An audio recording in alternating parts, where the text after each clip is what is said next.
Yeah, my name's Josh Keene. I'm the wildfire mitigation specialist with the Wildfire Research Center. Um, yeah, what I would say in addition to what Josh mentioned about our organization is that I am just one kind of small cog amongst a handful of really intelligent and high-powered folks who make these projects go. I just happen to be the one individual from our organization who had the ability to be up here in Routt County with you all this week. But yeah, none of this could happen without the whole team of folks at the Wiry Center. The other thing that I'll mention is that I recognize that we're working with like a slightly less than ideal projector situation. So if you're having difficulty seeing the slides as I'm moving through them, please feel free to just like move up to the front. You won't bother me or interrupt me. No worries on that end. But yeah, to get down to brass tacks, I suppose. Like Josh mentioned, I am here just to talk about the results of the project that we did in the Stagecoach Property Owners Association area. And I recognize that we're in Oak Creek and there might be some folks who don't live there and maybe are unfamiliar with the project that we did. So I'll start at kind of just a really high level, giving you some basics about sort of how we do our work. Our mission is just to serve our partners, right, on all of our projects. And we've done a number of these projects throughout the Western United States. But we just sort of facilitate data collection as it relates to wildfire preparedness and evacuation preparedness amongst the constituents that our partners serve.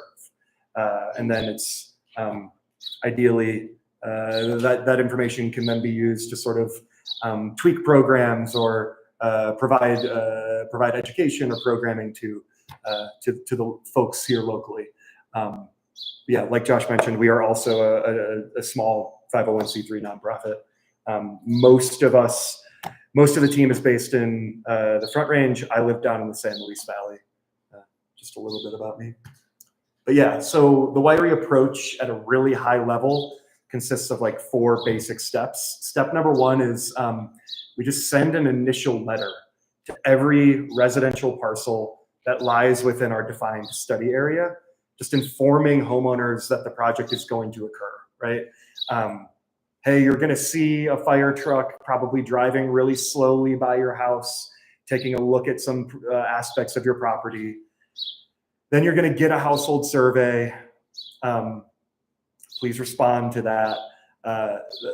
And I should mention, I say that we send the initial letter. It's kind of incorrect. We facilitate the mailing of that initial letter on behalf of our project partners, but it comes from our partners, right? So in this instance, those initial letters came from the Routt County Wildfire Mitigation Council, Oak Creek Fire, and then in our other study areas, their respective fire departments. And we think that, you know, because of that letter and the project really being initiated by the local stakeholders, it likely garners buy-in amongst the residents within the places that we're looking at. But yeah, once that initial letter is sent, we start the data collection process. And the first step in that are conducting rapid wildfire risk assessments. And what I mean by rapid is, for anybody familiar with like wildfire response, they're pretty similar to like a triage assessment that would happen when an event is occurring. So 1 to 3 or 4 minutes on each house. And I'll get into some more details of this in a little bit, but I'll just provide a summary. Looking generally at like, all right, what is the home built out of? What does the vegetation look like immediately surrounding the home, so that we can get a snapshot of what the risk to that property is at the time that we're conducting those assessments. And so once those rapid risk assessments are conducted, we send the household surveys. I imagine some of you in this room maybe received and potentially even responded to those household surveys. They're pretty robust. We are extremely grateful for all of you who filled them out. We know it takes some time.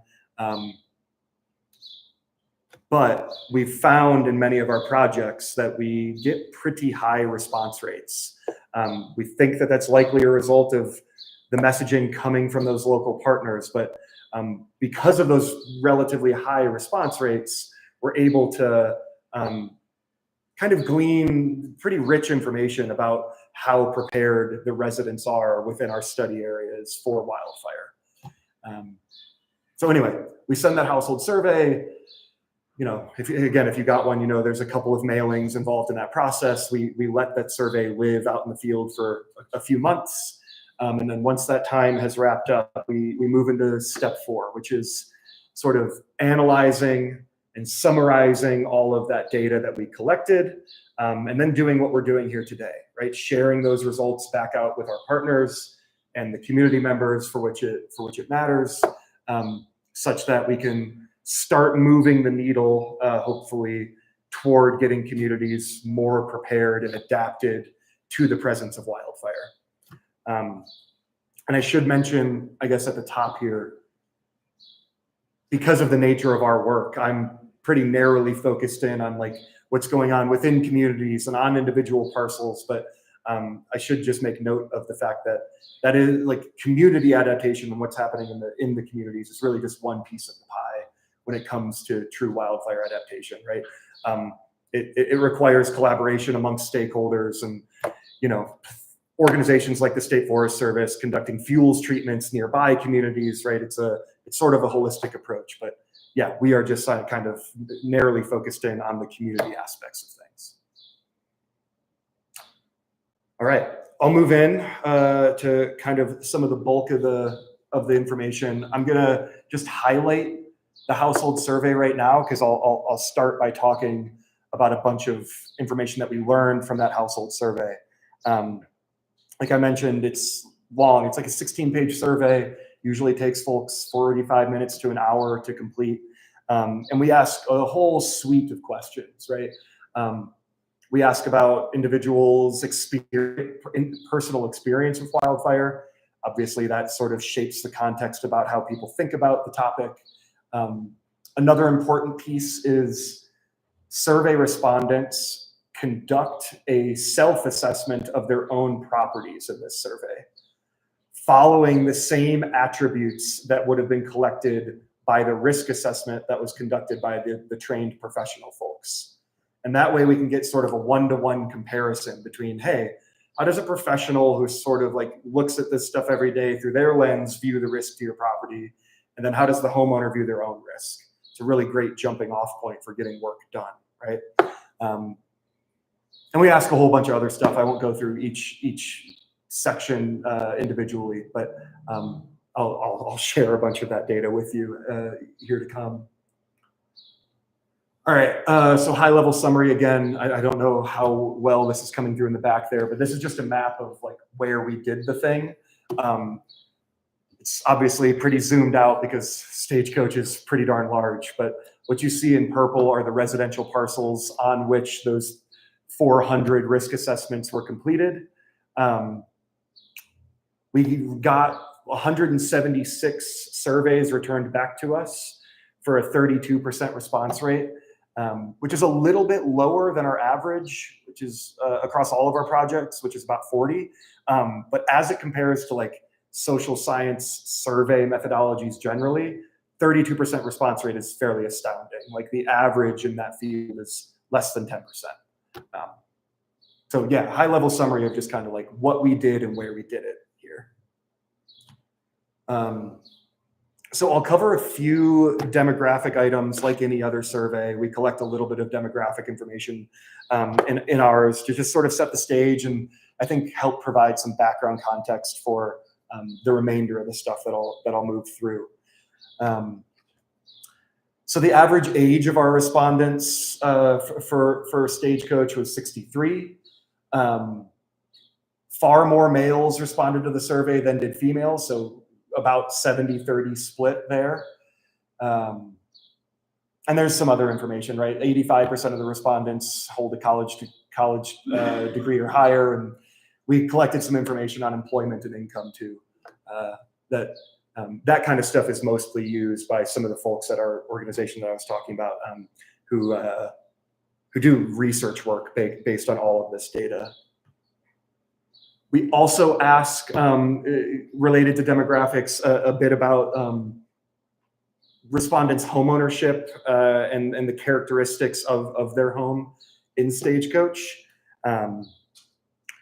What's interesting, I won't go through all of these data points, but what I think is interesting here down in Stagecoach is that as compared to our other two study areas in Routt County, which were West Steamboat and North Routt, homes are generally newer down here in Stagecoach than those two places.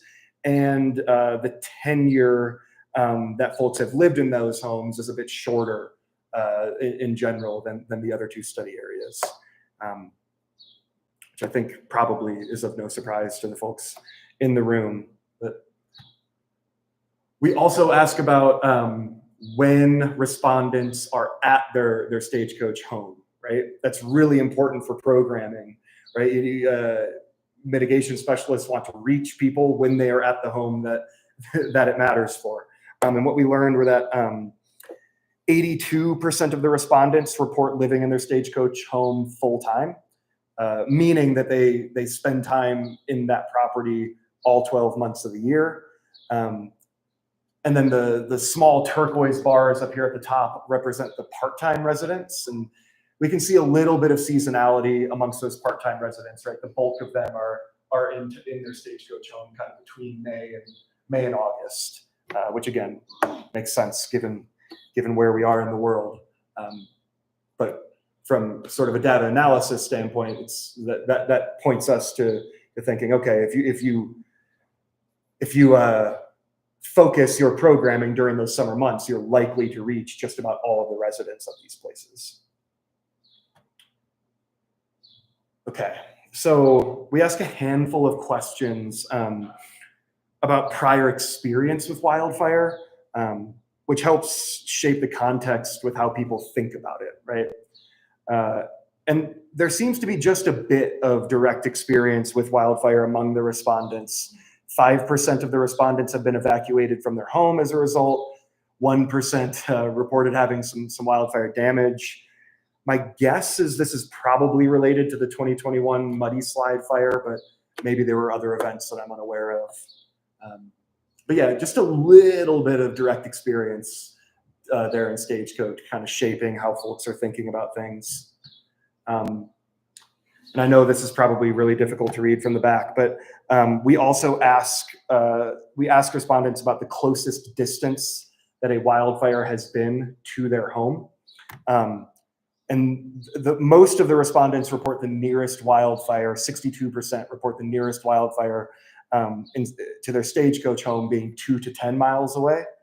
But there are a contingent of folks who have had fire pretty nearby, so less than 2 miles away or even on their property. So similar results to the previous slide, right? Not a terribly high amount of people in Stagecoach have had direct experience, but there are some individuals who have that kind of shaping how they're thinking about wildfire. All right. So we also ask a handful of questions to get at respondents' perceptions of wildfire risk. This is just really helpful information, right? So that the local partners, right, the stakeholders on the ground that are tasked with implementing programming can kind of meet the community where they're at, related to kind of delivering their programming. And the first of these this is actually more of a statement, but the first really high level item that we try and get at as it relates to wildfire risk perception is we provide the statement that just reads, my property is at risk to wildfire. And then there are response options that are probably really difficult to read, but on the far left in the dark green is strongly agree. And then the far right in the dark reddish is strongly disagree. And so the majority of folks, 56%, if my math is correct, either agree or strongly agree with that statement. My property is at risk to wildfire. A quarter of respondents responded as neither agree or disagree. We kind of interpret this as just like, I don't know whether my property is at risk to wildfire or not. And then roughly 20% either disagree or strongly disagree with that statement. My property is at risk to wildfire. Some interesting results at a really high level, right? A little bit of kind of disparity amongst the folks in the neighborhood about that kind of high level statement. Now we dig in a little bit deeper into the factors that respondents think contribute to the chances of wildfire damaging their home within the next 12 months. And the responses are a lot, somewhat, or not at all. So the dark green is a lot, light green is somewhat, the white bars are not at all. And I think that there are a couple of interesting pieces that I'll point out as it relates to this question. First, the majority of respondents for all of these factors, right? And the factors across the bottom, I guess I'll read them out because it's probably difficult. On the far left is the physical characteristics of the house. The next one on the left is vegetation of my property, then vegetation on neighbors' properties, and vegetation on nearby public or undeveloped land. Those are the factors that we're asking about contributing to the chances of wildfire damaging their property. And the majority of respondents for all of these are reporting somewhat, right? And this makes sense. Wildfires are all very different, and there are a variety of conditions that may influence behavior and structural ignition, and so it's really difficult to predict what kind of factors may influence potential damage. And so the majority of folks falling into that somewhat category is reasonable to me. The other piece that I would point out, though, is if we just focus on the dark green a lot responses down there at the bottom,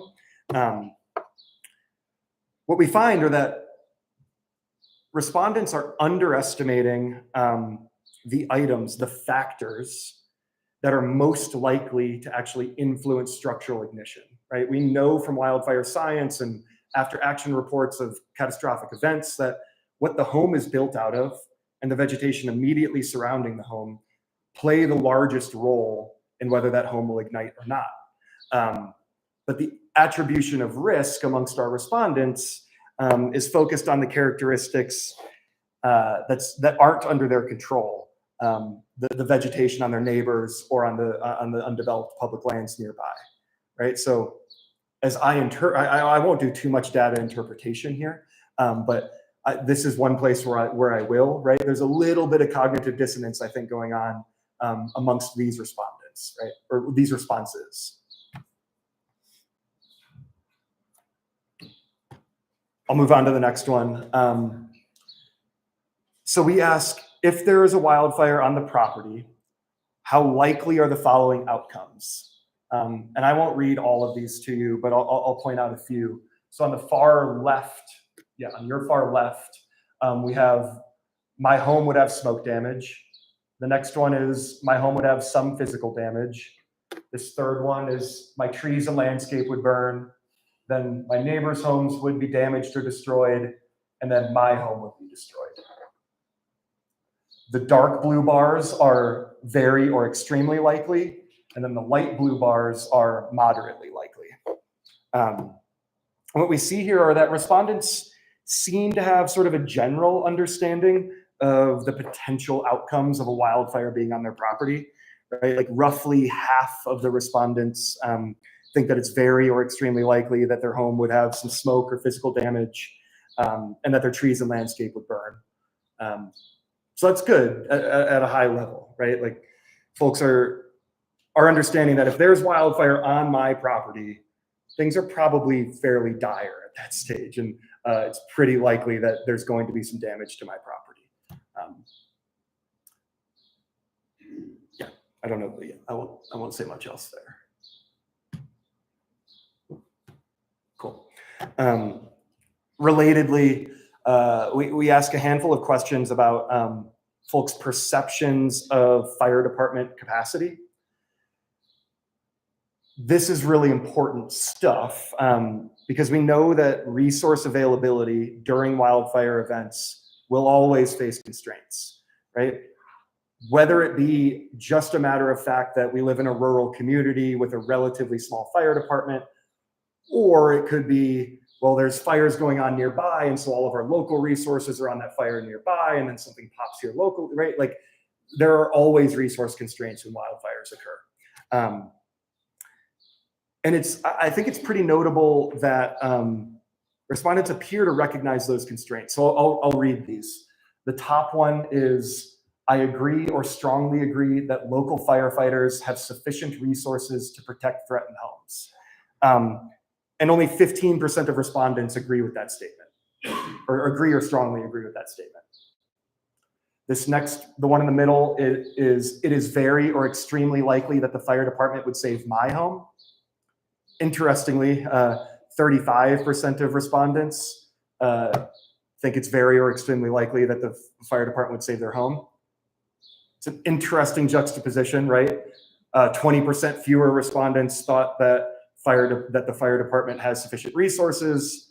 But again, I think there might just be a little bit of cognitive dissonance, but still it's the vast minority of folks who are thinking that, right? Like, so we're still on kind of the right track. And then this bottom one is a statement that just reads, reducing wildfire risk on private property improves firefighter safety. Almost all, 94% of respondents agree or strongly agree with that statement. So again, like if I put on my old firefighting hat, like these are encouraging results. Folks seem to get it. We're going to do our best, but we have constrained resources. And that, again, at a base level, like that, these are kind of encouraging.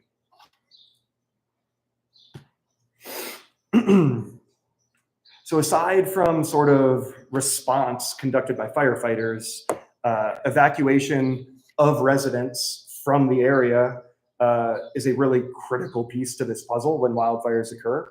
And so we ask a handful of questions to get at respondents' evacuation preparedness. And I'll go through a handful of slides with that information. So I'll read these. Is that helpful? Is it helpful for the folks in the back if I'm reading the statements, or can you read them? You're good? Excellent. I won't. It helps when you read. Okay, great. I'll keep doing that then. It's no issue on my part. So the top one is the percent of respondents who have an evacuation plan for the people in their household. And 80% of the survey respondents report having an evacuation plan for the people. The second one down is of the folks who have pets, the percent of them who report having an evacuation plan for those pets. And it's 76% of folks with pets have an evacuation plan for them. And then the bottom item is the percent of respondents who agree or strongly agree with the statement, I will receive an evacuation order with enough time to evacuate. And 53% of the respondents agreed or strongly agreed with that statement. And at a high level, these are encouraging. Generally higher reports of these items here in Stagecoach than we found in either North Routt or West Steamboat. However, this is just sort of, again, like it's high level reporting. So I'll dig into some of the items that I think actually comprise an evacuation plan. So what we're looking at here is the left column is the percentage of folks who reported completing the action. And then this column on the right are the percentage of respondents who want more information about that item. And the item on the top is opted into an emergency notification. And the one on the bottom is identified how they will be notified about evacuation. And we find that roughly 3/4 of respondents have opted into an emergency notification system. And roughly 2/3 have identified how they will be notified. And similar percentage of people want more information about that emergency notification piece. Obviously, this is really critical, right? How are you going to evacuate if you're not notified that you need to evacuate? This is sort of like step one in the process, aside from like a sheriff coming and knocking on your door. And if that's occurring, it's pretty dire straits usually. This slide is set up in the exact same way. So completed the action, want more information. The top item is identified safe evacuation routes. The middle one is identified where to stay long-term. And the bottom one is identified where to evacuate to. And we found that the majority of respondents have identified safe evacuation routes, identified where to stay long-term, and where to evacuate to, which obviously are really important items in being prepared to evacuate. And we also learned that there's a relatively strong appetite for that information too, which is great. Again, important pieces of the puzzle, but things change a little bit here. So finally, we asked people about these other really critical steps in evacuation planning. And these are the items that, in my opinion, actually comprise like an effective evacuation plan. And we see a drop off here. I'll go item by item. So the top one is identified what to take and what to leave. Then packed a go bag, made an evacuation checklist, discussed evacuation with neighbors. And this applies not very much to Stagecoach, but the bottom one is provided evacuation information to renters. And the majority of people, 60%, have identified what to take and leave behind, but then there's a real drop off. Roughly 40% have packed a go bag, only a quarter have made a checklist. These are really important things, right? It's one thing to, at one period of time, identify what I'm going to take or what I'm going to leave behind if I need to evacuate. But if you identify those things in 2025, but you don't get evacuated until 2030, and you don't have a list that reminds you of those things and points you where in your house those things are, it makes it a really cumbersome process, right? That the checklist and the go bags are really important pieces of this puzzle. As is discussing evacuation with neighbors, there's a lot of social science research that points to the efficacy of just like talking about these things with your neighbors in terms of moving the needle towards better preparation.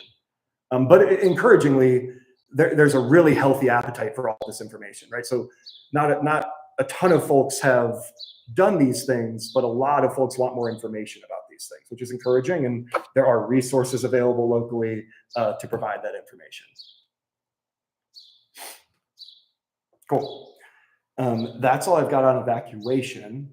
And so these next few slides are going to be data that we collected about respondents' perceptions of wildfire risk and the mitigation that they might be doing to address that risk.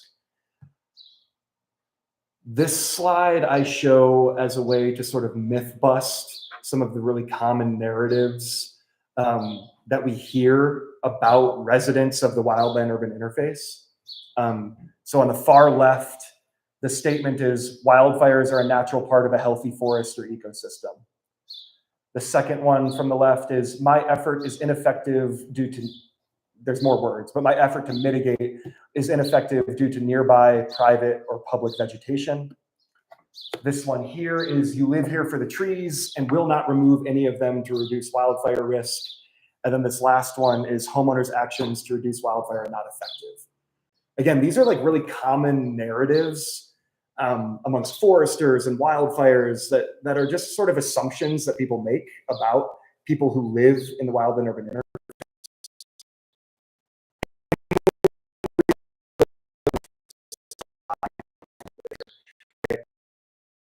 Wildfires placed in the ecosystem. They're not unwilling to cut trees because they live near them, and they recognize that their actions to reduce wildfire risk actually are effective. So again, I just provide this information to sort of set the stage for the general sort of consensus about these topics amongst the people that we surveyed. Okay, so these are reported mitigation activities on the properties that are owned by the survey respondents. On the far left, we have regularly mowed or raked around the house. The next one is reduced vegetation on the property, regularly cleared roof and gutters, and then met with a wildfire professional to evaluate risk and made residents more fire resistant or home hardening. And again, these are pretty encouraging results, right? Like survey respondents are reporting conducting these like commonly recommended mitigation actions at pretty high rates. Comparable, if I don't have this in the back of my head, but comparable, if not higher than either of our two study areas in Routt County. I'll come, just kind of keep this in the back of your mind though. I'll harken back to these results in a little bit. Here, it's a very similar question. We're asking about the actions that folks are conducting, but now outside of their own property, right? Beyond their property. And on the left, we have participated in a community wildfire activity, helped neighbors reduce vegetation, helped reduce vegetation on community property, interacted with public land managers about public lands, and helped reduce vegetation on nearby public lands. And there's an understandable drop off here, right? Like individuals are naturally going to focus on reducing risk on their own properties. That makes perfect sense. However, we know pretty clearly that like true wildfire adaptation and like community level wildfire preparation, it just like simply cannot be achieved when everybody's just operating on silos on their own properties, right? It's sort of, yeah, moving the needle in that regard kind of requires collaboration and community level action. So there may be an opportunity here, as I see it, to kind of foster some of that work there in Stagecoach. To be clear though, these are really, we find consistent results on these questions throughout all of our projects throughout all of the West, right? Like this is not surprising stuff, but there are always opportunities to foster more community level action. And on that note, related to kind of mitigation and what people are doing on their properties, we asked about incentives, right? What are the things, what are the items or programs or information that would encourage survey respondents to do these things, to engage in wildfire mitigation? And these are the top 5 incentives. There's a whole host of incentives that folks can choose from in the survey. These are the top 5 that were identified in Stagecoach. On the far left is a one-on-one site visit with a wildfire risk expert, then a report describing the property's wildfire risk factors. Then in the middle is help doing the work. And then here is cost share or financial assistance and feedback on the risk reduction work they've done. And so the top 2 incentives are information based, right? Like I just need more information about what's going on essentially. And then the other several are like resource based incentives, right? I could use help or cost share or those sorts of things. What's encouraging here is that the top 5 identified incentives by the folks in Stagecoach, maybe with the exception of cost share or financial assistance. I guess I don't know if that's a part of your programming, but oh, awesome. So then yes, all 5 of the top identified incentives are programs that the Routt County Wildfire Mitigation Council can provide in some fashion. So there's some synergy going on, right? Which is super encouraging. It's not always the case everywhere we work. All right, we're nearing the end. I won't be talking at you for too much longer. This is sort of the last section.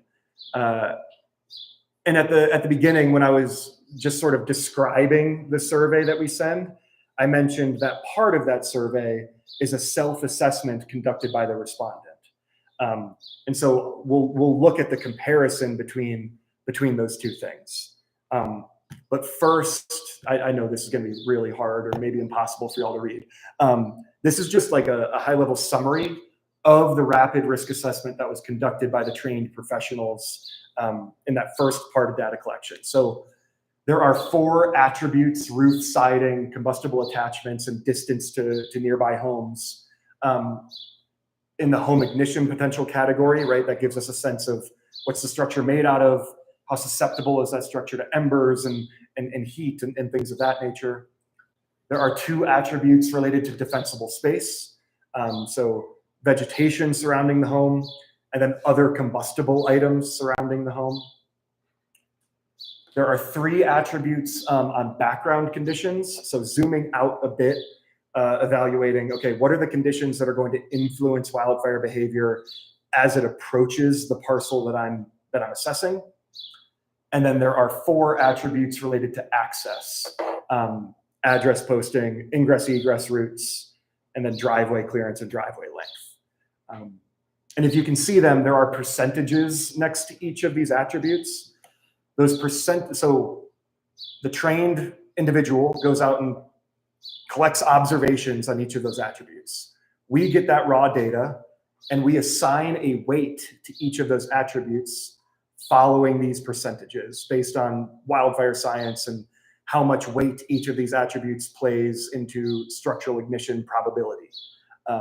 So then we can assign an overall risk rating to that parcel. This is a map of those results, right? So we get all those attributes, we do that math, we assign an overall risk rating, and then we can color code those parcels based on their risk from low to extreme. I know this map's really difficult to read. To be frank, it doesn't really matter for these purposes. And then, yeah, like I mentioned, household survey respondents go through and they respond to each of those attributes, and then they give them their own property and overall risk rating. And this is what we found. So on the left is the risk assessment collected by the trained professionals, and on the right is the self-assessment by the survey respondents, and it's low, moderate, high, very high, and extreme. And so what we found is that generally the survey respondents are underestimating their risk. The respondent pool is underestimating their risk when compared to the trained assessors by about 1 category. So the vast majority of homes assessed by the trained people fall into that high category, 61%.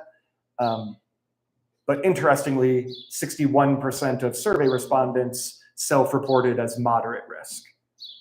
And this is really important, right? Because how can we expect homeowners to be conducting wildfire mitigation on their properties if they don't have a clear understanding of what their risk to wildfire is, right? So this is oftentimes a pretty decent jumping off point from like an education and outreach standpoint to just start getting work done.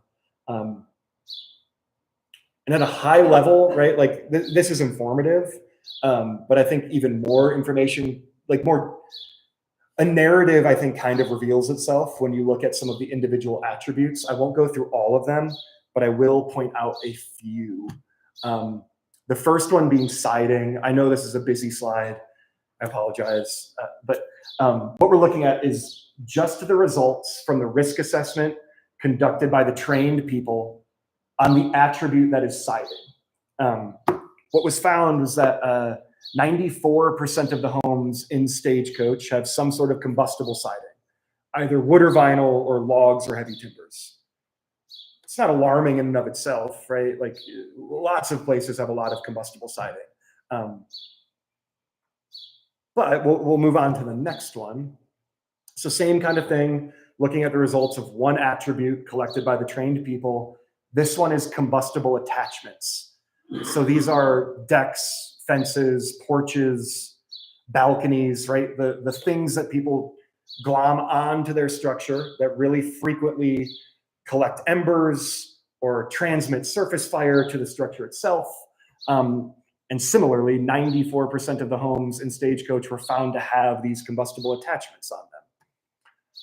Okay, so now we have, a lot of homes with combustible siding and combustible attachments. Okay, again, like not super surprising. This happens everywhere for the most part. But then we start thinking about the defensible space around those conditions. And so what this slide is illustrating is within the first zone of defensible space, right? So just from the home out to 5 feet away from the home. How many properties have proper defensible space, right? So how many properties are free of overgrown, dense, unmaintained vegetation or other combustible items? The risk assessment found that actually a fairly decent margin, right? 61% of the homes in Stagecoach actually meet those conditions. have proper defensible space within the first 5 feet. But the survey respondents, many more survey respondents think they meet those criteria, right? 86% of survey respondents think they have proper defensible space in those first 5 feet. All right, there's a little bit of a gap there, right? Maybe an opportunity to kind of move that needle. And now here is the same exact information, but zoomed out from 5 feet out to the second zone of defensible space out to 30 feet, right? All of the zones of defensible space are really important, but the first one especially, but these first two out to 30 feet, the wildfire science shows like are really critical in terms of influencing structure ignition. Only 9% of the homes in Stagecoach were found to have proper defensible space out to 30 feet, and 29% of the survey respondents thought that they met those criteria out to 30 feet. So now, right, when I combine this information with these previous couple that we looked at, like, you know, my situational awareness starts tingling a little bit. Okay, we've got a lot of homes with combustible features on them, surrounded by less than desirable defensible space conditions. There's opportunities there, I think, to make some strides as it relates to being prepared and mitigating those properties. But I don't want to end on doom and gloom. This is the last attribute that I'll share. This is address posting. So the address signs on each individual parcel were evaluated based on local standards, right? Like, is the sign visible from the road? Does it have 4-inch tall numerals? Is it reflective? Are those numerals on a contrasting background color? And is it made of durable materials, right? Like these ones back here in the corner. These are the address signs that are sort of industry standard for emergency response, right? Super critical, not only for wildfire, but for all emergency response. And there's like interesting stuff going on between what the household survey respondents claimed their address postings to be and what the trained assessors did. But the bottom line is that the top bar is fully meet standards. Only 2% of the properties in Stagecoach have address signs that fully meet these standards. And the reason why I wanted to end on this is really low hanging fruit to kind of just like start the ball rolling as it relates to wildfire mitigation and evacuation preparedness. Address signs are relatively inexpensive. I think the council actually has them for like cheaper than you can get on the market. They're relatively easy to install. And Josh and Haley are probably getting sick of hearing me say this, but I kind of consider address posting as like a gateway action into wildfire mitigation, right? Like, I think it's really likely that if you can convince a landowner to put up a proper address sign, you're probably also likely to get them to convince them to do some other things, right? Clear their gutters out a few times a year, or replace the mulch beds up against their home with something non-combustible, things of that nature. And so, yeah, I just wanted to end on this note because I think there's a real sort of, like I said, low-hanging fruit opportunity to start moving that needle at Stagecoach. Okay, that is all that I will talk at you, but I'm happy to field questions or have a discussion or anything like that if anybody has items to discuss or questions to ask.